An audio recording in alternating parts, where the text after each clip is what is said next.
자, 문학 264쪽 전기의 개념과 구성, 성격. 자, 요거 해줄게요. 전기라는 게 전에 내려온 이야기를 적어놓은 게 전기거든. 자, 본문 봐봐. 전 또는 전기란 개인의 일생을 사적 중심, 사적이 뭐냐면 그 시간이 지나가면서 일어났던 일, 사건들을 밝히는 거야. 사적 중심으로 기술한 산문을 말한다. 이때 전기는 전과 기의 합성어인데, 전이라는 게 서술자의 의도, 밑줄 치고 서술자의 의도가 투영돼서 인물 중심의 역사기술을 말한다. 그러니까 주인공 중심의 역사기술이니까 주인공의 생애, 그 다음에 행적, 사건 뭐 이런 것들을 서술자가 의도성을 갖고 있다는 얘기는 주인공의 일생을 모두 쓰는 것이 아니라 그 중에서 서술자의 관점으로 골라내는 거야. 그래서 서술자의 의도라는 게 바로 그런 거고, 기라는 건 서술자 개입이 절제된, 그러니까 서술자 개입한 게 아니라 그냥 사건 중심이야, 사건 중심. 그러니까 전이라는 건 인물 중심이고 기라는 건 사건 중심이야. 객관적인 것은 서술자의 개입이 덜 된 것, 절제된 것은 기라고 하고, 서술자 개입이 많은데, 물론 서술자가 개입했다고 해서 무조건 다 쓰는 것이 아니라 어떤 의도성을 갖고 쓰면 전이 된다는 얘기야. 그런데 인물 행적을 취사 선택, 버리고 얻고 뭐 취하고 뭐 이런 거거든. 선택을 기록하고 그에 대한 평가를 내리다 보면 전과 기는 불가분, 뗄래야 뗄 수 없는 관계가 된다. 왜 뗄래야 뗄 수 없는 관계가 되냐면 사실 사건이 행위고 행위가 사건이잖아. 그렇다면 결국은 주인공의 생애를 적다를 보면 사건과 결부될 수밖에 없어. 그러니까 전과 기는 객관적이고 주관적이고 객관적이다라고 얘기했는데 이게 다 뒤섞인단 말이야. 그래서 불가분의 관계라고 얘기한 거야. 따라서 넓은 의미의 전이라는 한국 전통 양식을 지칭하는 용어를 구체적이고 일반적인 용어로 표현한 것이 전기라고 생각하면 된다. 알았지? 둘은, 전과 기는 불가분의 관계에 있기 때문에 구분하기가 좀 애매하단 말이야. 자, 여기까지는 이제 전기가 뭔지를 지금 설명하고 있는 거고, 그 다음 일부 학자들은 전기의 구성을 도입부, 전개부, 종결부 이렇게 3단 구성으로 나누는데, 도입부에서는 서술자와 대상 인물의 관계를 밝히거나, 그러니까 내가 민홍을 봤는데 민홍전 알았니? 그렇게 민홍 얘기를 쓰는 거야. 전달하고자 하는 교훈을 암시하는 부분이 있고, 전개부에서는 인물의 가계니까 그 집안 내력을 말하는 거야. 성격을 기술하고 인물의 행적을 구체적으로 밝히는 부분. 종결부 마지막 부분에서는 서술자 개입 괄호묶고 대상 인물의 행적에 대해서 논평 괄호묶고 예찬 괄호묶고 이렇게 해서 글을 마무리하는 거야. 그래서 도입부, 전개부, 종결부로 나누고, 하지만 전체의 내용을 어떻게 구성하느냐에 따라 이러한 부분은 달라지며, 그러니까 유동적이란 말이야.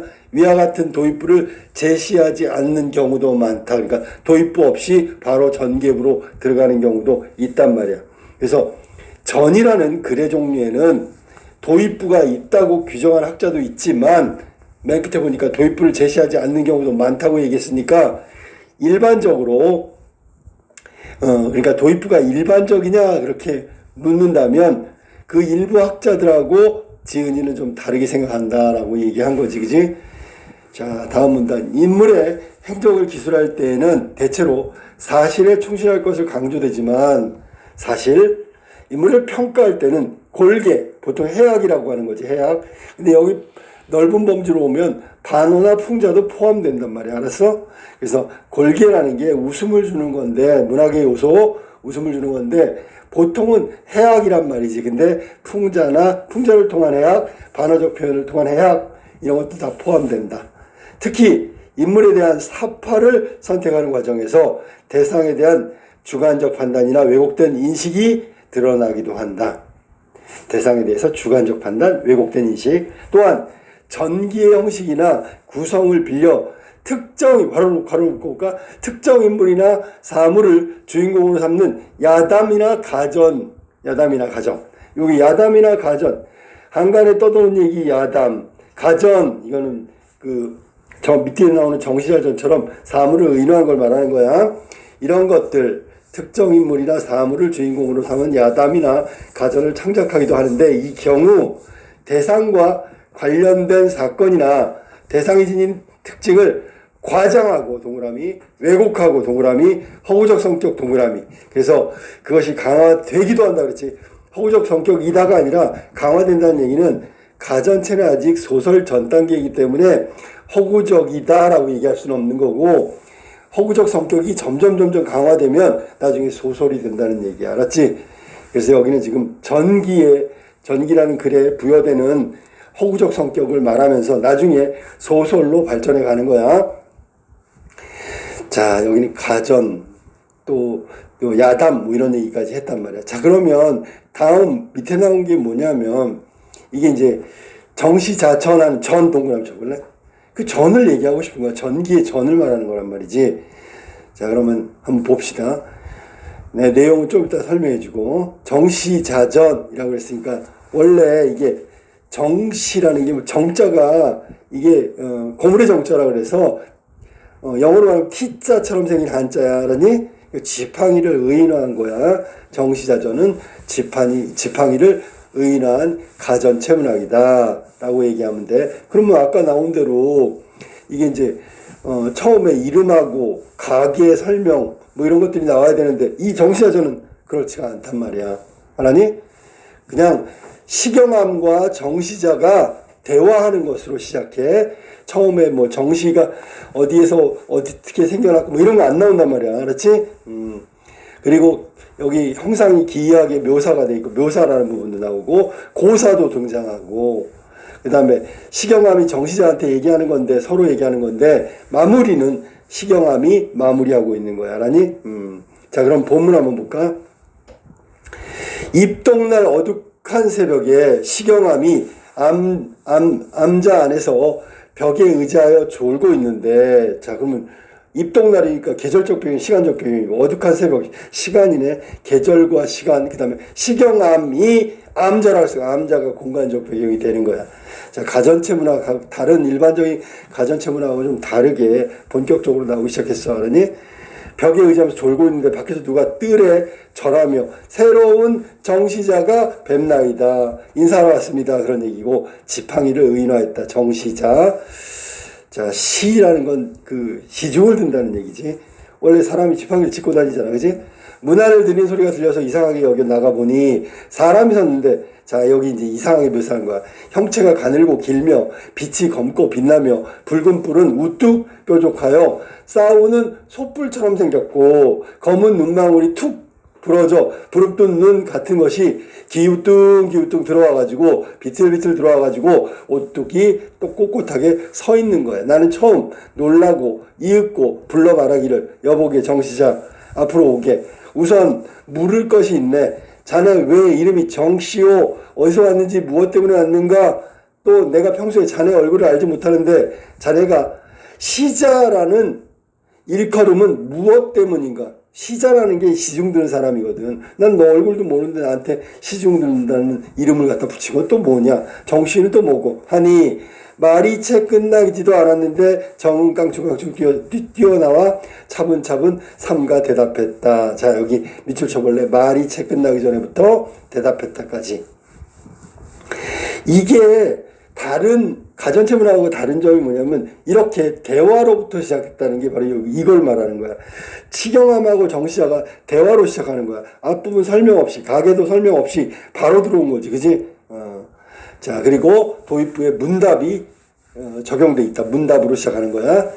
자, 그러면 정시자가 뭐라냐면, 옛날 성인으로 소머리를 가진 이가 포이시오인데 그분이 저희 아비요. 그러면 정시자가 자기의 가계 내력을 자기 입으로 하고 있는 거야. 아니?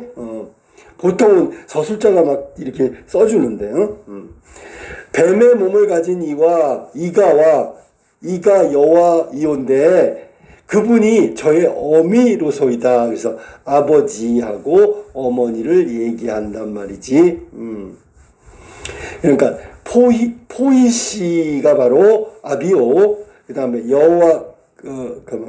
여와이온데 여와가 어머니다. 저를 숲을 속에 낳아 버리고 기르지 않아 서리와 우박이 칠 때에는 말라져 죽는 듯 하였사오나 사오 밑을 치고, 이건 겸양이고 높임한 거야. 지금 시경함한테 존댓말 쓰고 있다고 생각하면 돼.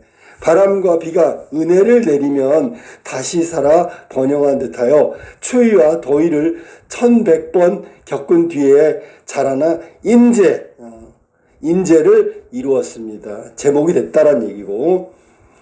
자, 여러 대를 지나 진나라 속세에 이르러, 자, 밑줄 쳐볼래? 범씨의 가신이 되어 비로소 몸에 오치라는 기술. 그럼 봐봐.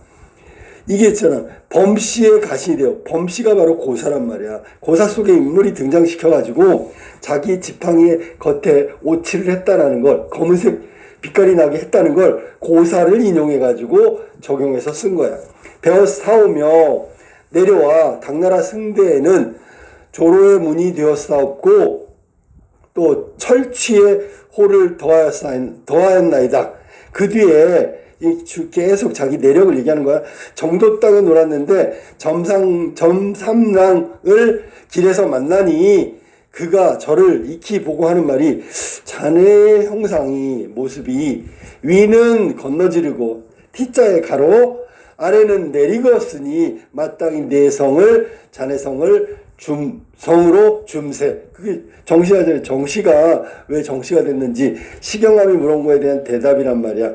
그러니까 여기 지금 보니까 정삼랑이 나를 보고 T자처럼 생겼다 그랬잖아.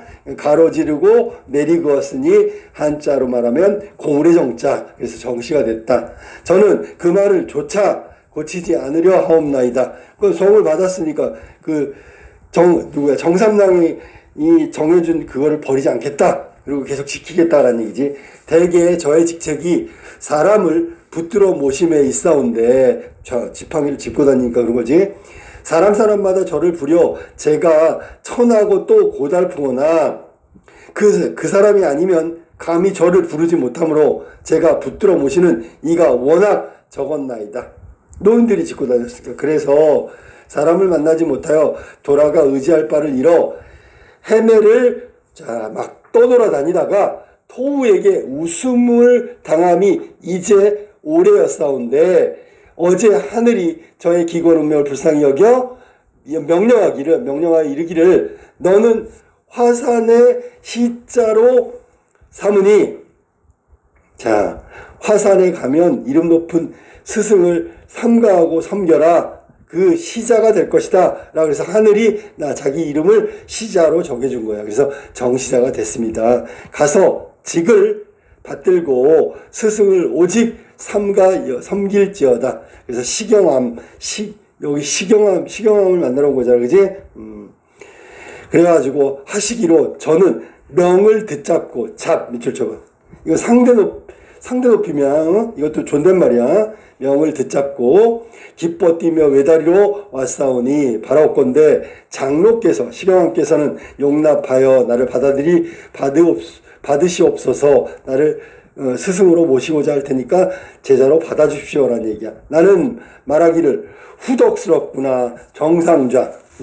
존칭한 거야. 이게 지금 호칭을 불러준 거지. 정상좌. 옛 성인이 남긴 몸이여 뿔이 무너지지 않았음은 장함이요. 그러면서 여기 지금 시경함이 정시자한테 너의 행동과 모습과 태도 이런 걸 얘기하는 거야. 눈이 도망하지 않음은 아주 용기 있고 용맹하다. 몸에 오칠하여 은혜와 원수를 생각하면 믿음이 있다. 의리도 있다. 쇠 주둥이로 민첩히 묻고 대답하면 지혜와 이거는 임기응변을 말하는 거야. 그 다음에 붙들어 모심을 직책으로 하면 인과 예요. 돌아갈 의지할 것을 택하면 공명정대하는 그 정명이다. 이렇게 얘기한 거야. 그러니까 그 부분은 그 정시자의 행동하고 모습하고 태도하고 이런 걸 시경함이 예찬하고 있는 거지. 좋은 뜻으로. 이 여러 미덕을 모아, 여기 앞에서 말했던 건 모두야. 뭐 장암이요, 용이요, 신이요, 정이요, 명이요, 지요, 변이요, 이런 것들 미덕을 모아 길이 살아 늙거나 죽지 아니하니, 뭐 부러지지 않는 이상 계속 쓸 거 아니냐. 성인이 아니면 곧 신이라. 신에 가깝대. 어찌 내가 너를 부릴 것이냐. 부리지 못하지. 서리적 표현이야. 나는 이 중에 하나도 가진 것이 없으니 그대의 친구라도 마땅하지 않거늘. 그러니까 내가 주인이 되는 게 아니라, 스승이 되는 게 아니라 친구가 돼도 당연한 거지. 그치? 하물며 스승이 될 수 있으랴 스승은 될 수가 없을 것 같아. 서리적 표현.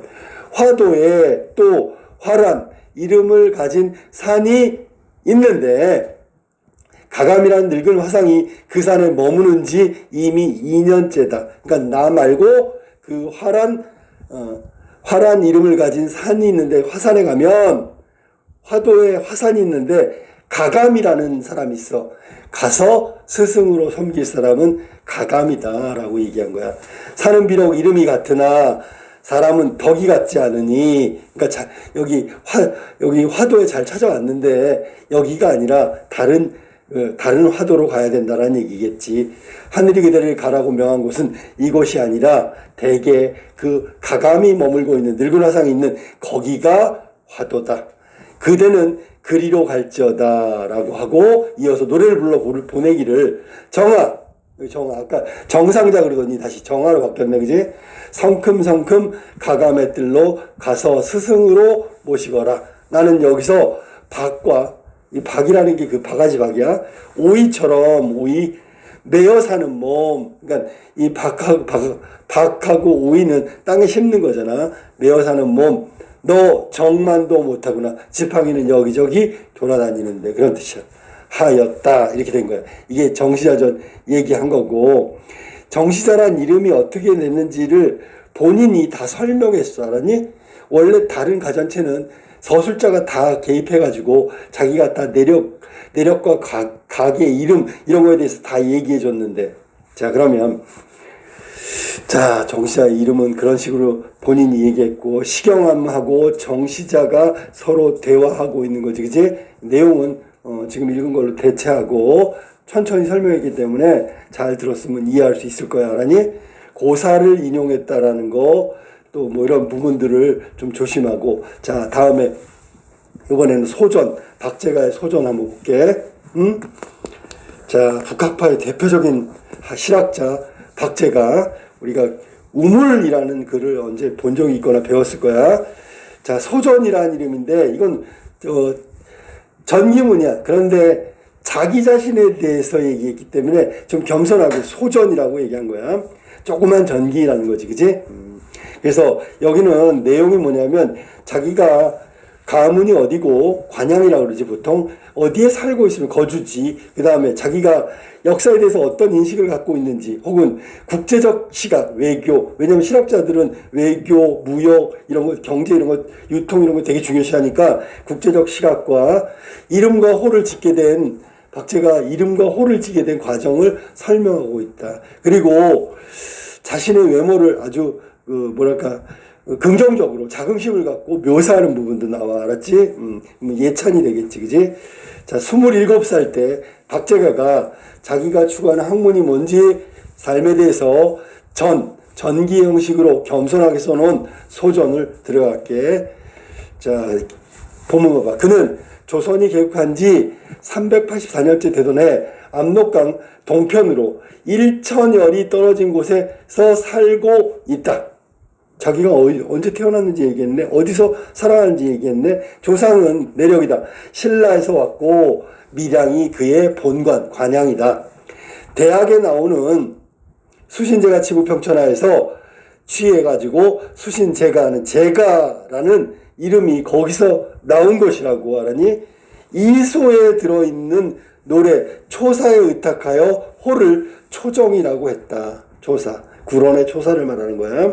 아주 유명한 책이지. 구론이란 사람이 지어놓은 유명한 책이야. 자 그의 사람됨은 이러하다. 지금 봐봐, 무슨 객관적으로 나의 사람됨은 이러하다가 아니라 그의 사람됨은 이러하다라고 돼 있지. 그지? 물소, 여기 묘사 나오는 거 봐.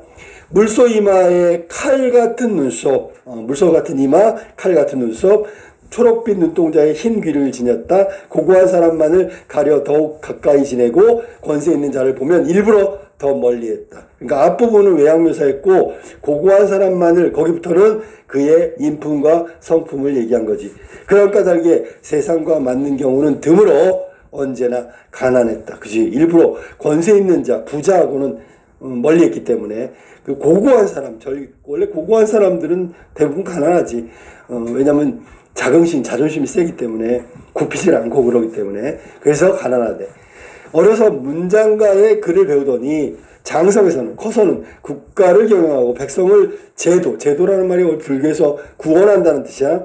백성을 구원할 학문을 좋아하였다. 그러니까 이 사람은 공부에 관심인데 분야가 국가 경영, 그 다음에 백성을 구제하는 거, 이런 거야. 몇 달씩 집에 돌아가지 않아도 당시 사람들은 알지 못했다. 고명한 일에만, 아까 얘기했던 고명하다는 얘기, 고고하다, 아주 깨끗하다, 이런 얘기지. 수준 높은 거. 일에만 마음을 두어 세상 일에는 이 속세, 물질, 돈, 이런 거에는, 재물에는 관심이 없었어. 무심하였으며, 사물의 명리, 운명과 이치를 종합하여 깊고 아득한 세계에 침잠했다. 그러니까 아주 수준 높은 철학, 이런 거야. 100세 이전에 사람들과 흉금을 트고, 100세 이전에 사람들과 흉금, 이게 원래 가슴인데 마음을 텄다는 얘기고, 그 뜻은 만리를 넘어 날아다녔다. 뭐야? 100세 이전에 뭐 했다는 얘기야?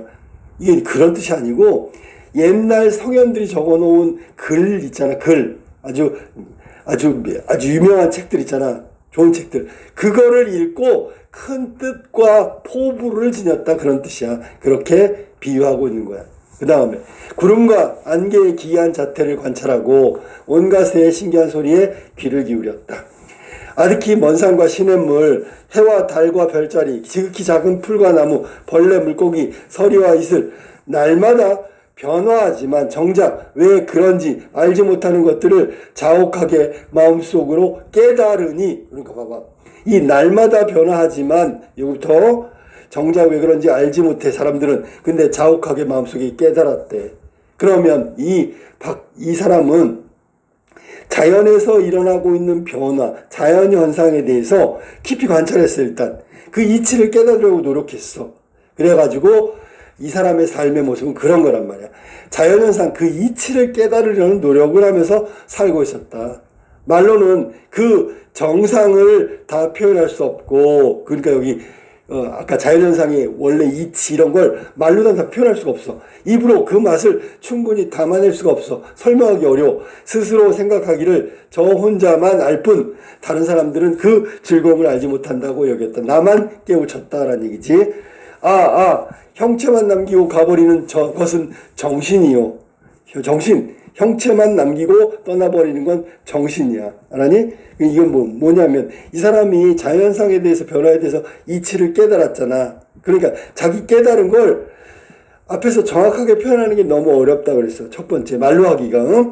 근데 육체는 다 사라져도 이 마음은 영원히 계속될 거다. 뼈는 썩어도 남는 것은 마음이다. 자연현상에 관심을 갖고 사물의 자연현상의 이치, 본질 이런 걸 탐구하는 건 끝까지 갈 거다. 뼈는 썩어도 그 마음이 바로 사라져가는 이치, 탐구하는 거, 그런 마음은 변함이 없을 거다. 영원할 거다. 이 말의 뜻을 아는 자는 생사와 죽고 사는 것과 성명의 밖에서 그 사람을 만나게 되리라 찬한다. 그래서 소전에서 마무리가 보통 그 소전이라는 게 원문에 보면 삽입시가 본래 들어갔어. 근데 여기는 지금 본문에는 없다. 한신이가 너무 어려울 거야. 자, 그럼 이 소전은 제일 처음에 도입부에서는 일반적으로 전기에서 도입부에서 하는 걸 다 생략해버리고 출생년도, 출생지, 그 다음에 집안, 자기 이름 이런 것들을 밝히면서 시작했단 말이야. 그리고 전개부, 중간 부분에서는 자기가 뭐에 대해서 관심이 있는지, 누구를 사귀는지, 무슨 공부를 하고 있는지, 이런 것들을 밝히고 있다. 마지막 종결부에서는 찬으로 마무리하고 있는 거야. 물론 한시는 생략됐지만. 알겠지? 사실은 그 찬한다의 찬시의 내용은 뭐냐면 이 맨 끝에만 나온 것처럼 그 사람 생사와 성명을 벗어난 사람은 나를 만나게 될 거다 뭐 이렇게 얘기했지, 그지? 그런 내용을 담고 있는 거야. 그 중에 그러니까 유일하게 그런 것들을 알고 있는 건 딱 한 사람뿐이야. 알았니? 그런 사람이 많은 게 아니란 말이야. 알았니? 1000만 년 세월이 흘러도 하늘 끝까지 가도 이것을 터득한 사람은 결국은 만나게 된다라는 얘기를 하면서 끝난 거야. 자, 이게 소존의 내용이야. 자, 문제 1번. 가를 바탕으로 나다를 감상한 내용이다. 적절하지 않는 거. 1번. 나와 다 모두 서술자와 대상인물의 관계를 밝히거나 전달하고자 하는 교훈을 암시하는 도입부가 생략되어 있다. 이거 나는 도입부가 생략됐다고 그랬지. 가도 생략되어 있는 거야. 왜냐하면 미안해. 나도 생략되어 있는 거야. 나하고 다 부분 서술자하고 인물 관계. 예를 들면 자, 그 위에서 정시사전에서 서술자가 등장하지 않고 대화 장면으로부터 시작한다 그랬지, 그지? 그다음 두 번째는 자기 이름인데 언급하지 않았어. 그라고 얘기했단 말이야. 그러니까 전달하는 교훈은 또 각각 전달하는 교훈을 암시하고 있지. 정시사전의 교훈은 뭐냐면 자기가 부족하는 걸 깨닫고 순리를 지켜라. 순리를 지키라는 걸 교훈으로 삼고 있고, 소전에서는 뭐냐면 이렇게 학문을 탐구하는, 삶을 탐구하는 자세가 나처럼 진지해야 된다. 뭐 이런 걸 교훈으로 전달하고 있는 거야. 그러니까 1번은 맞았고, 2번 낳아주신 부모님의 이름을 밝혀 인물의 가계를 설명하고 있지. 아비는 누구고 어미는 누구고, 다에서는 부모는 밝히지 않고 가계만 언급하고 있다. 신라 뭐 그런 거 얘기했어. 맞았고. 3번. 나는 정시자, 즉 지팡이를 의뢰하는 허구적 사건. 다는 박제가니까 이거는 작가 자신을 드러내는 거지. 맞았고요. 5번. 나는 대상의 특징을 드러내기 위해서 두 인물 간의 대화 형식, 시경함과 정시자. 다는 서술자가 선택한 행적 위주로 자신의 생애를 그라고 얘기하면서 기술하고 있지. 맞았지. 5번. 나의 종결부에는 대상에 대한 예찬의 태도가 확인되지 않지만 다의 종결부에는 대상에 대한 예찬을 드러내는 태도를 명확하게 제시하고 있다라고 했는데, 나에도 종결부에 예찬하고 있잖아. 어떻게? 정시자를 예찬하잖아. 너는 이거 용도 있고 정도 있고 명도 있고 의리도 있고 다 있다고 예찬하잖아. 누구 입을 통해서? 시경함의 입을 통해서. 그러니까 둘 다 정시자 예찬한 거고, 여기 지금 소전에서도 박제가가 맨 마지막에 스스로에 대한 학문적 태도, 삶의 자세 예찬하고 있는 거야. 맞았지요. 그러니까 둘 다 모두라고 해야 되는 게 맞는 거죠. 5번이 틀렸어. 자, 2번. 나에 대한 생각. 나는 정시자지.